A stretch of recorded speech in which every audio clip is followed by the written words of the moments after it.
Welcome back to Forensic Lectures. In this video lecture, we are going to see the different types of chromatographic techniques that are TLC, HPLC like this. So what we will cover today is that first we will see TLC, GLC, HPLC and HPTLC.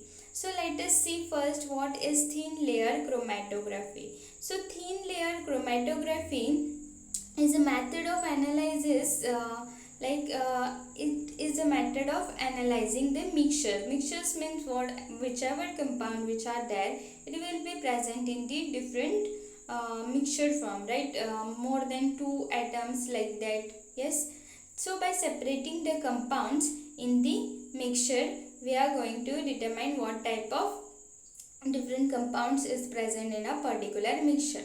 So TLC can be used to determine number of components in the mixture and identify the compounds and the purity of the compound. So most of the time whenever we need to see the purity, we use this TLC, right? So by observing the appearance of the product or disappearance of the reactant. So in a reaction, whichever reaction which is taking place, there will be reactant, right? And the product, right? So here it has the same thing. It can also be used to monitor the progress of the reaction. So there are we have learned, right? There is exothermic reaction, endothermic reaction. So there are certain progress in this type of reaction. So here this TLC, they are mostly used to see this progress. So TLC is a sensitive technique and it takes little time for analysis. So here thin layer chromatography which is there, it has a principle. So what is it? As a mobile phase rises up the TLC plate by capillary action. So capillary action means what? Like thin capillaries which will be there. This mobile phase in TLC, there are two phases, that is the one will be the mobile phase and one will be the stationary phase, like a container which will be there. Like how will be the TLC setup? So here a plate will be taken, like it will be dipped, right, somewhat, and then a lid will be closing. So at a particular time we will see different spot, right? Here it will be rising, right? So this will be the stationary phase, and the liquid will be the mobile phase, and the here what this will be the plate which will be there, it will be the stationary phase. So what happens is that as the mobile phase rises up to the TLC plate by capillary action. So how this is traveled, like you will be seeing, like after doing this experiment, that the liquid get rises, right, on this plate. So how this is happening? It is because of the capillary action. So components are dissolved in solvent and moved up, okay, up to the TLC plate. So the individual compound move up at the different rates depending upon intermolecular forces between the compound and the stationary phase. Intermolecular forces is nothing but the affinity, okay. It moves up according to its affinity towards a particular compound and the components and the mobile phase. So that's how the TLC works. So the process of developing is simple, like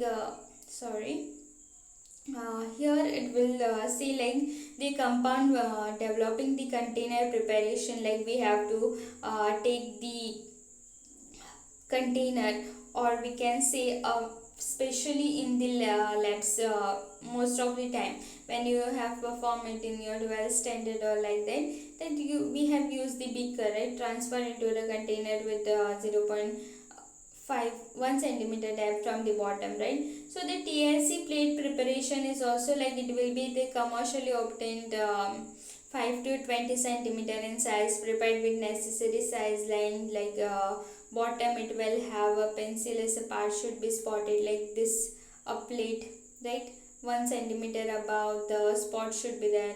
Then developing the plate, after spotting the plate inside the chamber, the ascendant position, make sure the depth of the solvent does not touch the spot. So here in this, the solvent which will be there or the mobile phase, the spotting should be such that this does not touch here, right? It doesn't, it shouldn't be interacting, like here the mobile and the spot which will be there, the sample which we have spotted there. Okay, so the detection of the spot, like the color, like after rising, if you take the example of any of the compound, there will be different color bands which will be formed, right? So depending on that, what we do is we calculate the RF value. So what is the RF value is nothing but the distance traveled by the component upon the distance traveled by the solvent. So the components will be here at different spot. The solvent will be which, this liquid which will be there, which will be at the top, that will be the total distance. Okay, so the advantages here is that it is particularly important for technique, okay, in forensic laboratory, which help to determine if there are two pieces of text, like if we have a letter, okay, there are different, we cannot differentiate the pens using any of the method, then we can use the TLC and see if there is the same ink has been used, same pen has been used. Okay, so it is often the indicator of the fraud, and it is used in biochemical analysis, okay, as separation or isolation of biochemical metabolites from its, like blood, plasma or body fluid, okay, like all the blood related parts. Okay, it is used in food industry and also to separate and identify color, like the we have some dyes, right, coloring foods we are getting, so that analysis is done, then ink analysis. So there are certain disadvantage to this is that they do not have a longer stationary phase. So TLC operates on an open system, like we are performing it in an open system, so spectral, like humidity, temperature, they can affect. Okay, and it is a qualitative technique, it doesn't tell us the quantity of the compound. Then moving next to the gas liquid chromatography. Here gas means what, here we are using in this chromatography gas and liquid. So where this GLC, it is mostly it is used for lipid analysis. Okay, and also the marine fatty acids which are there, like they are generally derivatized by transaction, sterilification, okay, and saponification. These are the two methods, and extraction followed by derivatization to fatty acid methyl ester, like this FAMES. This method is specially used for this purpose. Like in this chromatography, what happens is that the mobile phase which will be there, it is a gas in the but which gas, like helium. Okay, and the stationary phase which is there, it is a high boiling point liquid absorb onto the solid. So most of the cases, like in chromatography, we will see the gas as the what, as the this gas we are taking sometime, not as the mobile phase. Okay, so here it is like that. Then gas chromatography, it is sometime also known as what, vapor phase chromatography, VPC, and also what, gas liquid partition chromatography. So all the other forms of chromatography, okay, which we have seen, the mobile phase is liquid. Okay, this here it is gas liquid chromatography. So the mobile phase is gas such as the helium.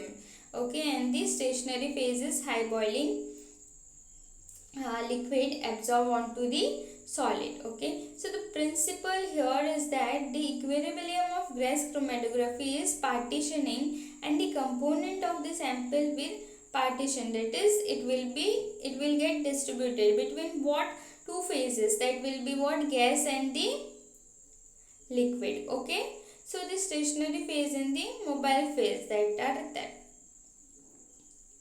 So the advantages of this method is that, okay, Advantages is that it detects the trace amount, like a little amount which will be there, it can determine with high sensitivity, excellent resolving powers for complex mixture. Like certain time we have so complicated mixture that they cannot be separated. Okay, it is the least expected. Okay, so they determine them with accurate and precise quantitative analysis. Okay, and it is a wide range of analytes can be used in this method. Means we can use the many as analytes we want. So the disadvantage here is that it is a gas it is like actually using gas, right? So due to this the reliance of volatile compound which will be there, it will be affected, and it is not reliable method for also non-volatile substances. And the reliance on volatility also means what, it must be performed at high temperature, right? So volatile this high temperature is necessary, and that means the compounds that are there, they degrade with heat and can be analyzed through gas chromatography. Okay, so next is HPLC. So HPLC is what, high performance liquid chromatography. So here it is also a separation technique, right, to identify and also quantify each component in the mixture. It relies on what, pumps to pass a pressurized liquid solvent containing the sample mixture through a column filled with solid absorbent. So here it will be like this mixture will be, whenever it will be passed in simple one, the absorbent here at the column in they will be measured according to their affinity. They will move from this column and reach the destination, and there will be a detector that will detect. So here what happens is that each component in the sample, they interact slightly with absorbent material, causing different flow rates. So if this compound A is there, it has a high affinity, so it will go slowly. B compound which is there, it has a low affinity, so it will move faster, like the TLC procedure, right? Same way here, but it will be in the different form. So different components leading to a separation of component as they flow out of the column. So the principle here is that principle here is that the separation which will be there, it will be based on the distribution of PF, okay, of the analyte or the sample between a mobile phase. Mobile phase here is known as what, elutes, okay, and the stationary phase, that is the packing material of the column. So this column which will be there will be packing material which will be there, they will depend on this. So the chemical structure of the analyte will also matter. The molecules are retarded while passing the stationary phase. Okay, so the specific intermolecular interaction between the molecules of a sample and the packing material defines their time on the column, and the different constituent which will be there. Okay, they are eluted at different times. So that's how whatever I have told, like they will like compound A and compound B, so they will reach their destination at a different time. So the part here are like the pump which will be there, which will force the mobile phase, that is liquid, through the liquid chromatograph at specific flow rate. Okay, then there will be a injector, it will introduce the liquid into the flow stream of the mobile phase, okay, of the mobile phase. And there will be a column, it will be a stationary phase that will separate the sample component, like various physical and chemical parameter based on them. Then the detector which will be there, it will detect the elutes, and the computer which will be there, it will take the signals from this detector and determine the retention factor, that is RF value, and the amount of the sample it will be measured on the computer in the form of bar graph. Okay, so next is HPTLC. So what is HPTLC? The last thing which we have learned is HPLC, right? So here is the slight difference is the what? Thin layer. Okay, that's why HPTLC.